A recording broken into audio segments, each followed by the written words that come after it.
नमस्कार दोस्तों, मैं हूं ऋषभ पाठक। आप देख रहे हैं द नेशन न्यूज। आइए नजर डालते हैं आज की कुछ खास खबरों पर। राष्ट्रीय आयोडीन अल्पता नियंत्रण कार्यक्रम के अंतर्गत शनिवार को विश्व आयोडीन अल्पता विकार नियंत्रण दिवस मनाया गया।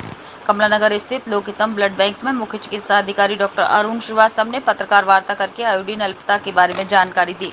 मुख्य चिकित्सा अधिकारी डॉक्टर श्रीवास्तव ने कहा कि आयोडीन एक प्राकृतिक तत्व है जिस पर हमारे शरीर की महत्वपूर्ण क्रिया थायराइड ग्रंथि निर्भर है, जो शक्ति का निर्माण करती है, हानिकारक कीटाणुओं को मारती है। आयोडीन मन को शांति प्रदान करता है, तनाव कम करता है, साथ ही मस्तिष्क को सतर्क रखता है। ये बाल, नाखून, दांत और त्वचा को उत्तम स्थिति में रखने में मदद करता है।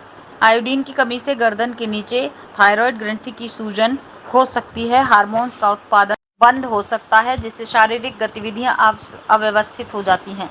आयोडीन की कमी से नवजात शिशु के शरीर और दिमाग की वृद्धि और विकास में हमेशा रुकावट आ सकती है। छोटे बच्चों, नौजवानों और गर्भवतियों के लिए आयोडीन बहुत ज़रूरी है। आयोडीन की कमी के कारण बहुत से ऐसे बच्चे पैदा होते हैं जिन्हें सीखने की क्षमता कम होती है और मंदबुद्धि का शिकार हो जाते हैं। गर्भवती महिलाओं और बच्चों को खास तौर से आयोडीन युक्त नमक का ही सेवन करना चाहिए।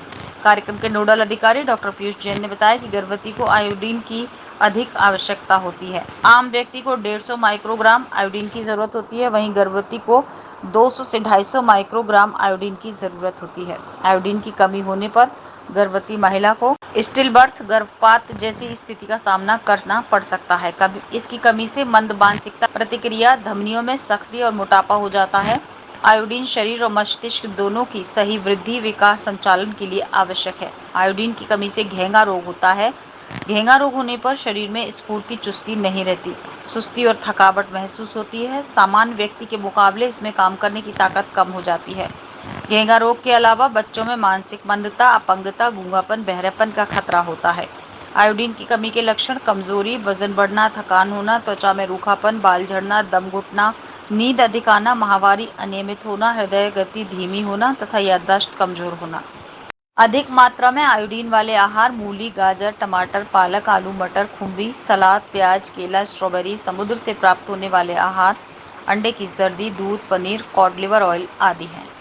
द नेशन न्यूज से सौरभ शर्मा की रिपोर्ट। विश्व आयोडीन डिफिशिएंसी डे के लिए यहाँ पे आयोजित सभी लोग सम्मिलित हुए हैं। एक विशेष सबसे अभियान के दौरान एक भारत सरकार के एक नेशनल प्रोग्राम के अंतर्गत ये दिवस आज हम लोग मना रहे हैं, जिसमें जनमानस को आयोडीन की मात्रा की, उसकी जो पोषक क्षमता है उसके बारे में अवेयर कराने के लिए एक अवेयरनेस प्रोग्राम है।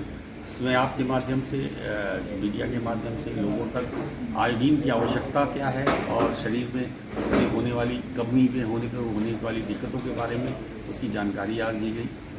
तो विशेष रूप से गर्भवती महिलाओं के लिए इसका आयरन के साथ इस आयोडीन का भी पोषक तत्व उतना ही महत्वपूर्ण है, क्योंकि बच्चे की ग्रोथ के लिए इसकी आवश्यकता बहुत ज़्यादा होती है। खास तौर से अगर आप देखें इसकी डिफिशिएंसी हो तो बच्चे क्रिटिनिज़ में भी हो सकते हैं, उनका मेंटल डेवलपमेंट भी नहीं, IQ की दिक्कतें हो सकती हैं।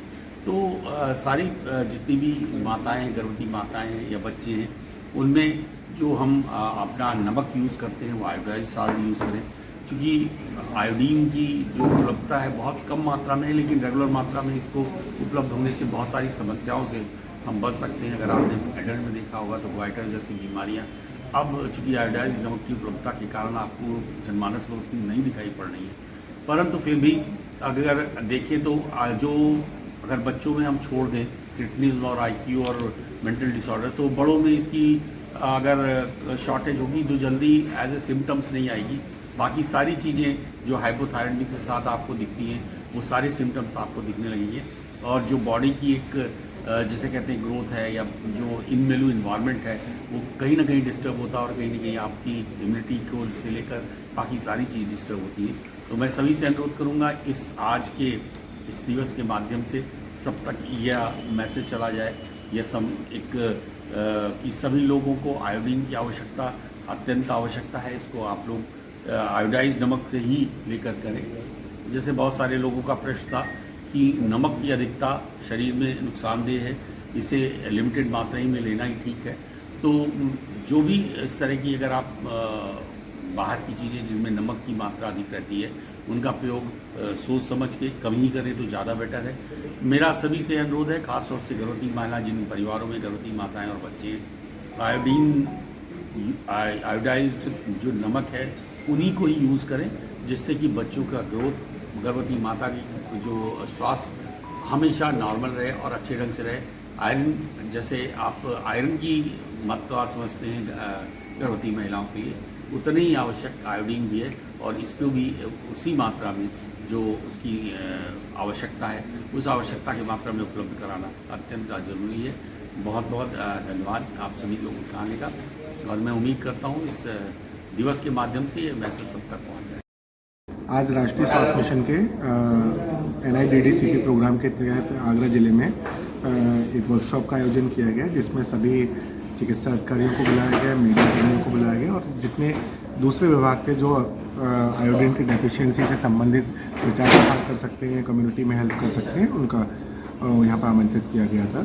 इसमें आज के मुख्य अतिथि और मुख्य वक्ता हमारे मुख्य चिकित्सा अधिकारी आगरा महोदय थे, और इसमें मैं सभी लोगों को कहना चाहूँगा कि आयोडीन चाहे माइक्रोन्यूट्रिएंट हो, पर इसका रोल हमारी बॉडी में है वो बहुत इंपॉर्टेंट है। वो प्रेग्नेंट फीमेल हो, प्रेगनेंसी के टाइम पे हो, या छोटे बच्चे हों, बच्चा चाहे महिला के गर्भ में पल रहा हो या अपने छोटे चाइल्डहुड में हो, नियोनेट हो, सभी में आयोडीन की बहुत ज़्यादा आवश्यकता है। प्रेग्नेंट महिला में तो खासतौर से प्रेगनेंसी के टाइम पर आयोडीन की मात्रा की आवश्यकता जो प्रतिदिन होती है वो बढ़ जाती है।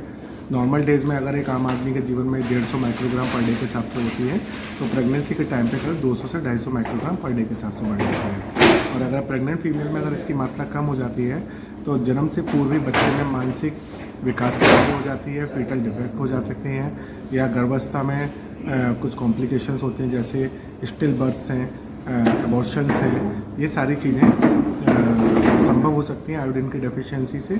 और अगर उसके बाद भी बच्चा अगर पैदा होता है तो उसमें मानसिक विकार के साथ साथ उसका मानसिक विकास, इसमें जो सम्मिलित होता है, मेंटल रिटार्डेशन हो सकती है, या बच्चे की ग्रोथ भी प्रभावित हो सकती है। आयोडीन हमारे शरीर में बहुत अल्प मात्रा में आवश्यक होता है, पर हमारे शरीर के पूरे मेटाबॉलिज्म के लिए अति आवश्यक माइक्रोन्यूट्रिएंट है। ये टेम्परेचर रेगुलेट भी करता है और बॉडी के मेटाबॉलिज्म में भी हेल्प करता है। ये मानसिक IQ जो लोगों का होता है उस पर भी डिपेंड करता है। और तो इसलिए मैं सभी लोगों से कहना चाहूँगा कि अपने खाने में सिर्फ आयोडाइज सॉल्ट का ही प्रयोग करें। नॉन आयोडाइज सॉल्ट इंडिया में बैन है, उसका प्रयोग आप लोगों को बिल्कुल नहीं करना है, जिससे आयोडीन की जो अधिकतम डेली रिक्वायरमेंट है वो आपके शरीर में, गर्भवती महिला में, शिशु में पहुंचती रहे, और किसी प्रकार की कोई भी फिजिकल या बर्थ कॉन्जेनाइटल डिफेक्ट किसी में। देश और दुनिया की तमाम छोटी बड़ी खबरों को जानने के लिए जुड़े रहिए द नेशन न्यूज, हरदम आपके साथ।